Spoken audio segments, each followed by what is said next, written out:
नमस्कार YouTube family. आम्ही गेलो होतो गौतमी पाटील यांचा डान्स बघायला। तर आता जेवायला आम्हाला वाजलेले आहेत 11। आता बनवते अर्चना खिचडी भात। हे बघा, इकडे वाटाणे घेतलेत, तांदूळ घेतलेत, इकडे बटाटे ते सगळं सोलून घेतले। खरंच खूप जेवणाला टाइम झाला आम्हाला, तर म्हटलं चला खूप दिवसांनी आपल्या जवळ आली गौतमी पाटील, तर आपण बघू व्हिडिओ। मी थोडीशी झलक तुम्हाला दाखवतो। आम्ही खूप लांब होतो कारण की खूप भीड होती, त्यामुळे आम्हाला जवळून व्हिडिओ काढायला भेटलाच नाही। तर भात खावा लागला। व्हिडिओ बघायला गेलो म्हणून आम्हाला जेवायची फजिती झाली आमची, आम्हाला जेवण नाही भेटलं। आता भात खायची वेळ आली। गौतमी पाटीलला बघण्यासाठी आम्हाला आता भात खावा लागलाय। टाइम झाला लय, त्याच्याने खिचडी भात बनवली अर्चना। अर्चना तर सगळी सुकूनच गेली बाबा, बोला ना बी। काय झालंय?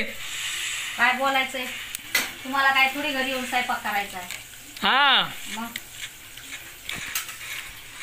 तर चला, आपला छोटासाच व्हिडिओ होता। लाईक करा, कमेंट करा, सपोर्ट करा। भेटू आता जेवण झाल्यावर, तुम्हाला दाखवतो मी। खरंच 11 वाजले होते आम्हाला व्हिडिओ बघायला, तिथून घरी यायला। आणि आम्ही आता संध्याकाळचा बनवतो भात। आता खाऊ भात। आणि व्हिडिओ कसा वाटला तुम्हाला कमेंट करून सांगा। थोडीशी झलक तुम्हाला दाखवतो आपल्या व्हिडिओमध्ये। इकडं अर्चना भात बनवते आणि हे बघा, घडीच संध्याकाळचे वाजले होते 11। इकडं अर्चनाचा चालू आहे स्वयंपाक। आता मस्तपैकी खिचडी भात खातो। डान्स बघितला, खूप छान, खूप भीड होती। खरंच खूप छान वाटलं। तुम्हाला कसा वाटला व्हिडिओ कमेंट करून सांगा। भेटू नंतर नेक्स्ट व्हिडिओमध्ये।